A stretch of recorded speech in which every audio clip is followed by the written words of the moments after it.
okay, we had you on last week. We were all upset, or I was anyway, about this debacle that went through. Now it's done. Senate passed it. It's law. It's going to be $5 trillion. Give us your take on what this is going to do the economy now. And there's no cap on this thing, so I think it's going to be $5 trillion. But what is this going to do with inflation, the economy? What's going to be the ramifications, Michael Faulkender?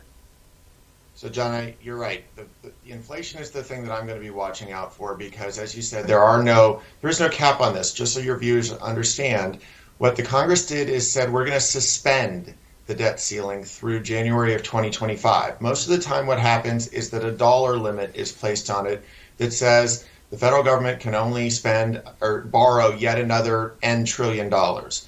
They didn't do that this time. They said whatever amount of spending goes on between now and January 20 of 25, that's allowed.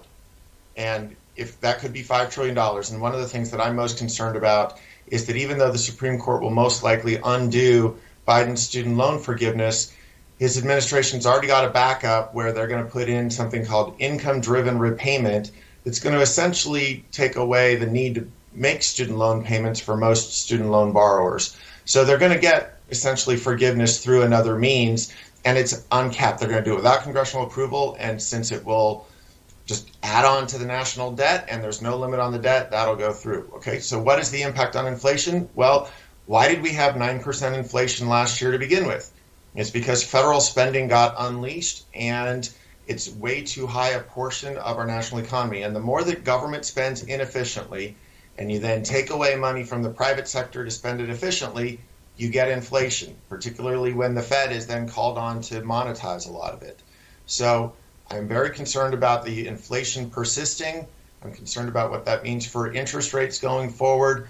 And high interest rates just make the debt situation even worse because as you raise interest rates, the interest payments on the national debt go way up. If you go look, what was the biggest increase in spending the most recent fiscal year? It's interest on the debt. It's gone up massively because we're in a higher interest rate environment created by this inflation. And this is the beginnings of an inflation spiral, is that you get inflation that begets more inflation that begets more inflation, because if we just spend money thinking we can get out of inflation, it's exactly that spending that creates even more inflation. Well, that's the whole problem here, is that this unlimited spending. And, you know, what you just brought out, Michael, about the student loan, I saw that, the Senate put the kibosh on it. Biden's going to override that, so he's going to veto that, so you can't override the veto. They obviously don't have the votes. But what you just said is they don't care because they're going to do it by executive order, changing around what the income levels are. So they're going to get the same result, which is non-payback, driving the federal debt even higher, but you say there's no caps. So we don't know what impact this is going to have on inflation as it just keeps driving up this debt. Let's get to another topic, Michael. Let's get to the Federal Reserve, right? And I know Jerome Powell's under a lot of pressure to do something. Interest rates are likely to go up. But when this thing is said and done, they're going to have $12 trillion on their balance sheet at the Fed. And for the people that don't know what that means there's $12 trillion they've printed that's backed by nothing. It's not backed by securities, it's not backed by bonds, it's not backed by gold.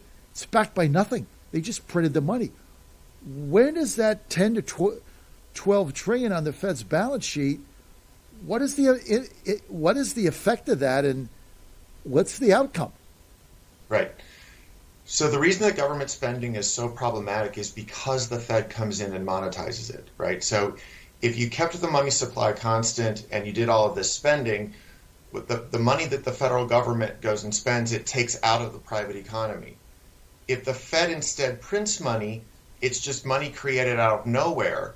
And the result is that you've got more money out in the system, changing essentially the same goods and services, and that's the source of the inflation. And the Biden administration, of course, makes it even worse because with all of the regulation that they put in place, all of the federal lands that they take out of service, for instance, for oil and gas, you actually potentially reduce the amount of goods and services that are out there. So You take the amount of money in the economy from 8 trillion up to 12 trillion. You do almost nothing on output side.